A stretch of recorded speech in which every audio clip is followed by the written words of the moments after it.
सर्वप्रथम छत्रपती शिवाजी महाराज आणि संभाजी महाराज यांना मानाचा मुजरा. तर मी श्रवण तांबे आपल्या सर्वांचं स्वागत करतो फिरस्ता श्रवण या यूट्यूब चॅनलवर. सकाळचे 7 वाजलेले आहेत आणि आम्ही प्रवासाला सुरुवात केलेली आहे आणि इथे सगळ्या बॅग्स पॅक झालेल्या आहेत. खूप सारे बॅग्स पॅक केलेल्या आहेत कारण आपल्याला माहिती नसतं की गडावर किती थंडी असेल, किती ऊन असेल किंवा किती पाऊस असेल. त्या कारण कपडे, खाण्याचे वस्तू आणि अजून काही घ्यायलाच लागते. आमची ट्रिप 2 दिवसांची असणार आहे आणि माझ्यासोबत मावडू दादा, तनू दादा, पप्पा आणि मम्मी असणार आहे. आणि आम्ही वाघोली ते शिक्रापूर ते आळेफाटा आणि आळेफाटा ते कळसुबाई हरिश्चंद्र अभयारण्यामध्ये जाणार आहोत. सकाळचे 11 वाजलेले आहेत आणि इथे आम्ही ब्रेक घेतलेला आहे आणि इथे खूपच छान असे कापसाची शेती दिसत आहे.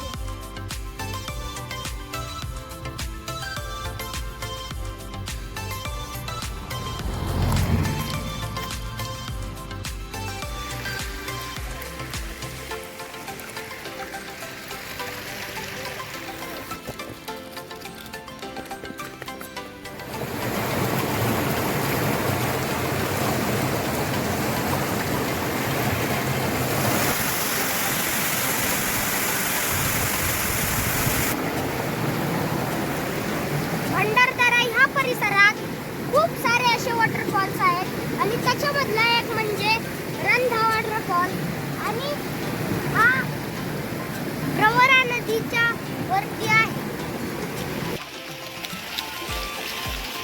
आता आम्ही दुपारच्या जेवणासाठी इथे एका शांत जागेवर थांबलेलो आहोत आणि इथे मुळ्यांचं खूपच मोठं असं झाड दिसलेलं आहे. या ठिकाणी इथे निलगिरीचे खूप सारे झाड आहे आणि त्याच्यावर शेकडो बॅट्समॅन बसलेले आहेत.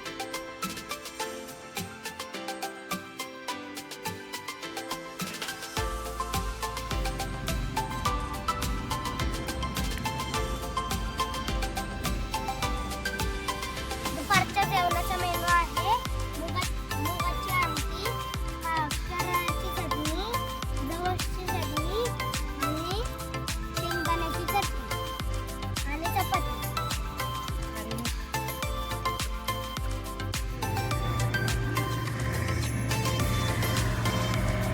हा आहे भंडारदरा धरणाचा बॅकवॉटर आणि हा परिसर खूपच महत्त्वपूर्ण परिसर आहे.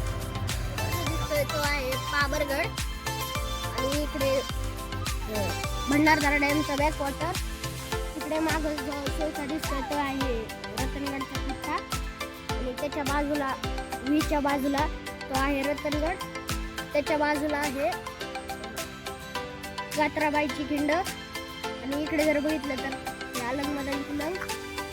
तिथे जे सगळ्यात उंच दिसते ते कळसुबाई शिखर. त्याच्यात लगेच बाजूला आहे आणि साकेरा शिखर.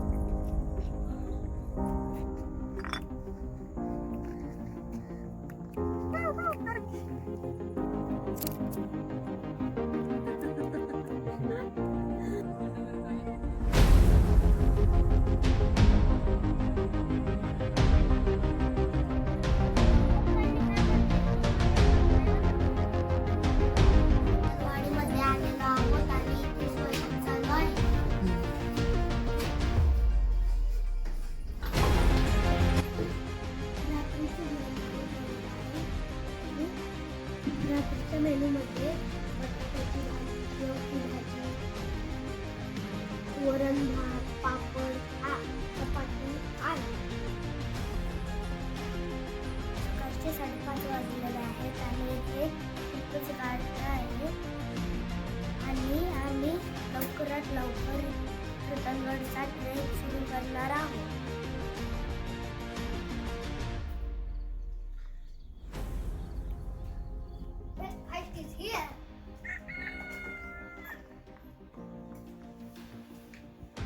सकाळचे 7 वाजलेले आहेत आणि इथे आम्ही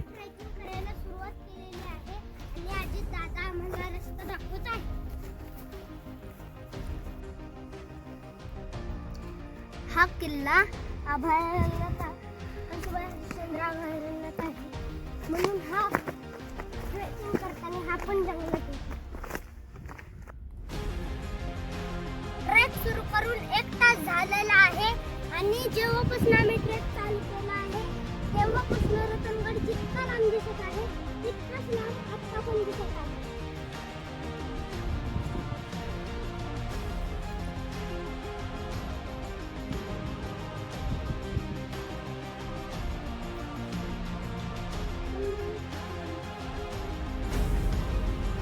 निम्म्यापासून जास्त ट्रेकिंग झालेली आहे आणि याच्यानंतर इथे चढण आहे आणि हा रस्ता आहे तो त्रिंबक दरवाजाकडे जातो आणि हा जो रस्ता आहे तो गणेश दरवाजाकडे जातो. जो दिसत आहे तो महाराष्ट्रातील सगळ्यात मोठा सुका आणि त्याचं नाव म्हणजे बाण पिनाकल आणि इथे जो दिसत आहे तो आहे रतनगडचा पुतळा. आणि त्या डोंगराच्या ज्या बाजूला दिसत आहे ती आहे संदान दरी आणि आशिया खंडातली एक दुसरी दरी म्हणजे संदान दरी. तो आहे बाणसुका आणि तो महाराष्ट्रातील सर्वात उंच सुक्यांपैकी एक आहे आणि त्याची उंची 710 फूट एवढी आहे. अजितदादांनी इथपर्यंत रस्ता सांगितलेला आहे आणि अजितदादाचं खाली गडावर एक लिंबू पाणीचं दुकान आहे. थँक्यू अजितदादा.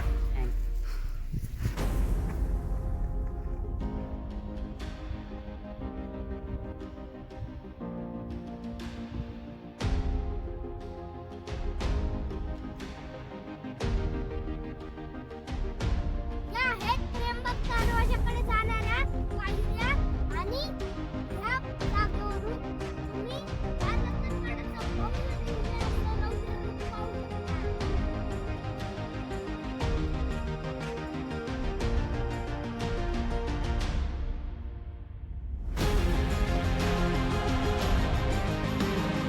भारत माता की जय.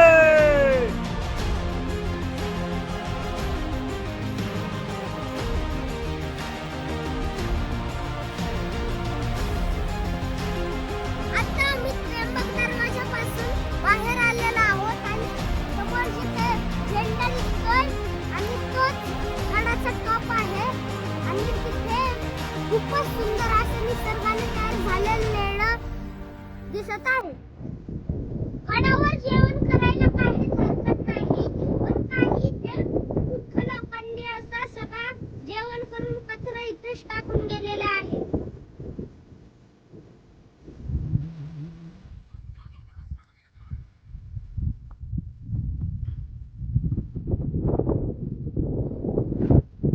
तासांची ट्रेकिंग झाल्यानंतर आम्ही आता गडाच्या टॉपला महादेवावर पोहोचलेलो आहोत. 8 तासांची चढण झाल्यानंतर आता आम्ही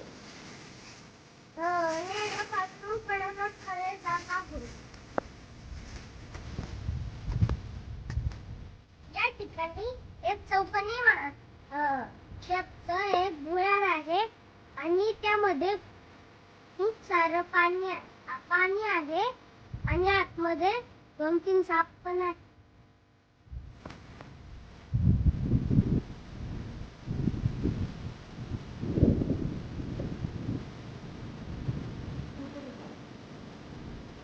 गडावर अशी पाण्याची खूप सारे टाके आहेत.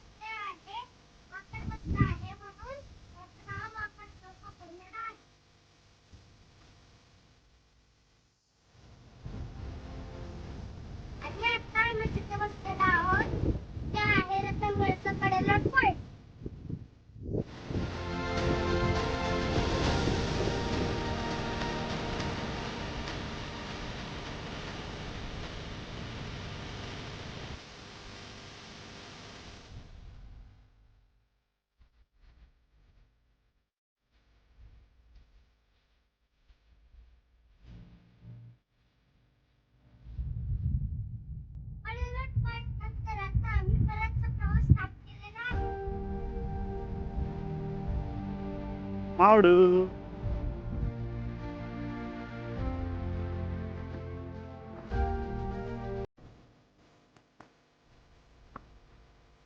आणि इथे एक महादेवांचं मंदिर आहे.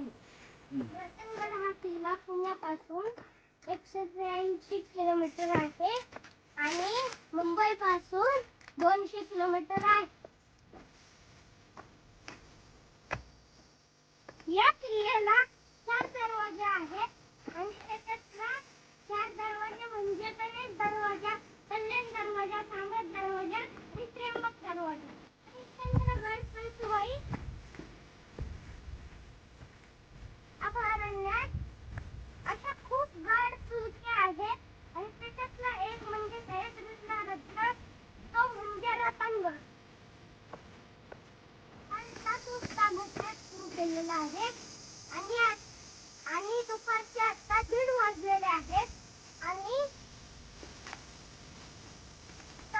जवळपास 6 तास झालेले आहेत आणि 3 तासात आम्ही खाली जाऊ.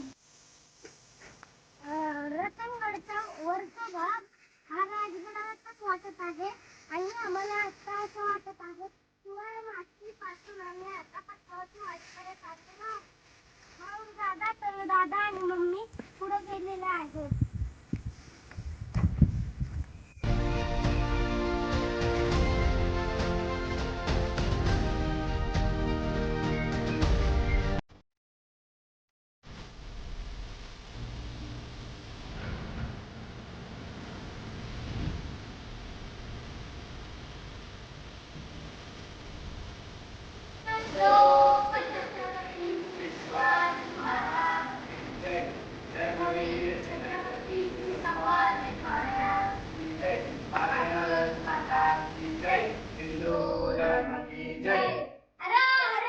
महादेव.